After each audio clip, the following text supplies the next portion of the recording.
We're already halfway through September. Now let's take a look at some of the coolest New Balances that are upcoming or have already released. First up, we have the Aimé Leon Dore collaboration on the tennis model, the T500. There are 3 different colorways, all of which have a white leather base, and you get an accent color of either green, red, or black. They are very simple and clean shoes, but I personally think they're not the most amazing collab. They're a great shoe, but not that great of a collab because they're just really simple, and really there's nothing too special about them. I think they're pretty expensive for just a low top hard rubber outsole shoe at $130. I know it's an ALD collab, so it's probably using better materials than the standard models. These actually all just dropped today, and they're all sitting in a full-size run, so it's nice if you really wanted this collab. And next up are 2 new Made in USA GR shoes that aren't actually from Teddy Santis. I originally thought the 998 and the 996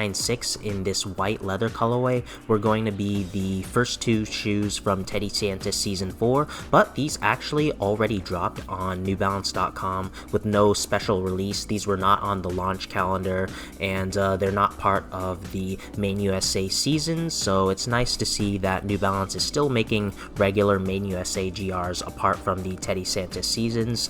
As I said, these are just really simple shoes, but of course them being GRs, that's perfectly fine. They're simple and clean, and they utilize leather on the upper, which is nice, a nice change from suede.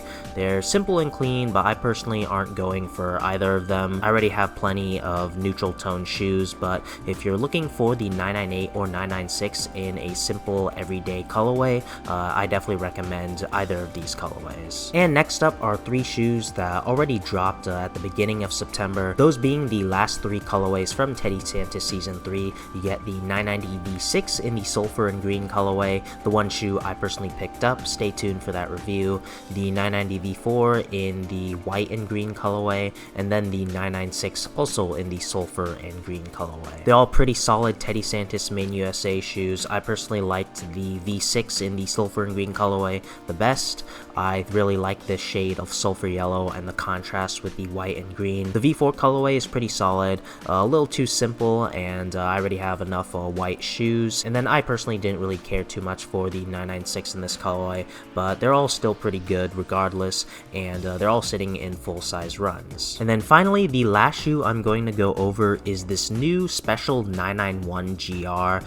This has dropped on various sites. As you can see, it has already sold out on End. I'm not too sure where else you can get them. They have yet to drop on New Balance's USA site, but what's special about this 991 is that it's made out of individually hand-painted Italian hides, and each brush stroke is different from the last, so each pair is actually unique. No 2 pairs are alike, which is pretty interesting. It's definitely a cool concept, but I personally don't really care for the execution. It just looks like a slightly different gray 991 GR. Really the most interesting thing for me would be the Italian suede, if that's what it means, but the individually painted detail, I don't really care too much about it. And that's gonna do it for the new and upcoming New Balances for September 2023. What are your guys' favorite upcoming New Balances for September? I'd definitely like to know down in the comments.